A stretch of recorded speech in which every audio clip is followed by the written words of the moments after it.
থেকে নবম দশম শ্রেণীর সপ্তম অধ্যায় সম্পাদ্য 3 এটা সলভ করে দেখাবো।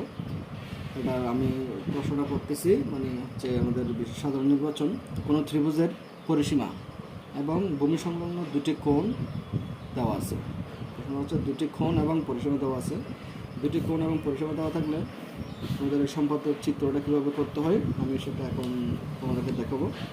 তুমি একটু মনোযোগ দিয়ে খেয়াল করো। প্রথমে আমরা দুটি কোণ নিব। যদি আমাদেরকে কোণের নির্দিষ্ট মাপ বলে দেয় তাহলে আমাদের সেই মাপে কোণটা নিতে হবে। আর যখন কোনো মাপ থাকবে না, নির্দিষ্ট কোনো মাপ থাকবে না, তখন আমরা আমাদের নিজেদের মতো করে মাপ নিব।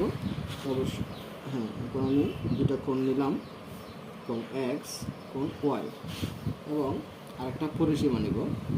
পরিসীমা বলতে আমরা বুঝি একটা ত্রিভুজের 3 বাহুর সমষ্টি। ত্রিভুজের 3টা বাহু যোগ করলে যতটুকু হবে ওটা হচ্ছে পরিসীমা। প্রথমে আমরা আমাদের তথ্যটা নিয়ে নিলাম, দুটা কোণ এবং একটা পরিসীমা। এবার এই তথ্যগুলো দিয়ে এখন আমরা আমাদের সেই ত্রিভুজটা অঙ্কন করব। প্রথমে আমরা একটা রশ্মি নিব। এই যখন রশ্মি নেই, এই রশ্মি হতে আমাদের পরিসীমা যতটুকু আছে আমরা পরিসীমাকে পি দ্বারা নামকরণ করেছি। পরিসীমা পি এর সমান করে আমরা এ ডি অংশ কেটে নিই। এখন এ এবং ডি বিন্দুতে আমাদের যে দুটো কোণ ছিল সেই কোণ দুটি অঙ্কন করব। কোনো নির্দিষ্ট মাপ নিয়ে আমরা একটা সেম মাপে নিলে আমাদের অঙ্কন করতে সুবিধা হয়, সেজন্য আমরা একই মাপে নিব। দেখো এ বিন্দুতে এবং ডি বিন্দুতে কোণ দিয়ে দিলাম। এবার আমরা ভিতরে কোণের মাপ দেবো। কোণ এক্স এর মাপটা নিলাম, ভিতরে কোণের মাপ সেটা আমরা এখানে দিয়ে দিলাম।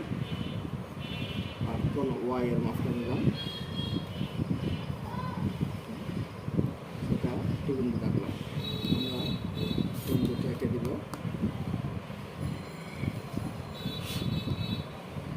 আমাদের কোণ দুটোর নাম হবে একটি ডি এ এফ আর একটা হচ্ছে এ ডি জি কোণ। এবার আমরা আমাদের ডি এ এফ কোণকে সমদ্বিখণ্ডিত করব। এ কোণ এবং ডি কোণকে আমরা সমদ্বিখণ্ডিত করব। দ্বিখণ্ডিত করার প্রক্রিয়াটা একটু দেখে নাও।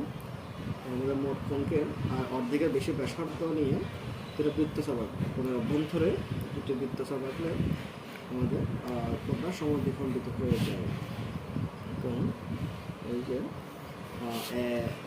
এম দ্বারা এ কোণকে আর